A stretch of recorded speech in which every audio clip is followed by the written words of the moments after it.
ओम वक्रतुंड महाकाय सूर्यकोटि समप्रभा निर्विघ्नं गुरु मे देवा सर्वकार्येषु सर्वदा महागणपतिக்கு போற்றி போற்றி. எல்லாம் அல்ல நமது மகாகணபதியின் ஆலயத்திலே இந்த ஆண்டு மே மாதம் 17ஆம் நாள் வசந்தோத்சவம் என்ற சித்திரை திருவிழாவானது நடைபெற இருக்கின்றன. நமது பாரத தேசத்தில் வசந்த காலத்தை வரவேற்பதற்காக எல்லா திருக்கோயில்களிலும் தேர் திருவிழா மற்றும் 10 நாட்கள் திருவிழாவானது வெகு விமர்சையாக நடைபெறும். அதே போல நமது மகாகணபதி ஆலயத்திலும் இந்த ஆண்டு வசந்தோத்சவம் என்ற சித்திரை திருவிழாவானது ஏற்பாடு செய்யப்பட்டுள்ளன. அன்றைய தினம் காலையிலே பக்தர்கள் அனைவரும் அமர்ந்து அவர்கள் கையினாலே கணபதி ஹோமமானது செய்யலாம்.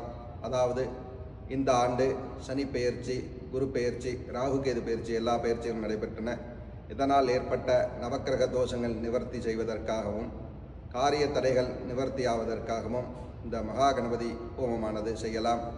அதனைத் தொடர்ந்து மகாகணபதிக்கு மிகவும் பிரித்தமான அருகம்புல்லினாலே லட்சார்ச்சனை வைபவமானது நடைபெற இருக்கின்றன. இதுவும் பக்தர்கள் அனைவரும் அமர்ந்து அவர்கள் கையினாலே இந்த அர்ச்சனையானது செய்யலாம். ஆகையால் பக்தர்கள் அனைவரும் ஆலயத்திற்கு வந்திருந்து இந்த சிறப்பு பூஜையிலே கலந்து கொண்டு மகாகணபதியின் திரு அருளை பெற பிரார்த்திக்கிறேன்.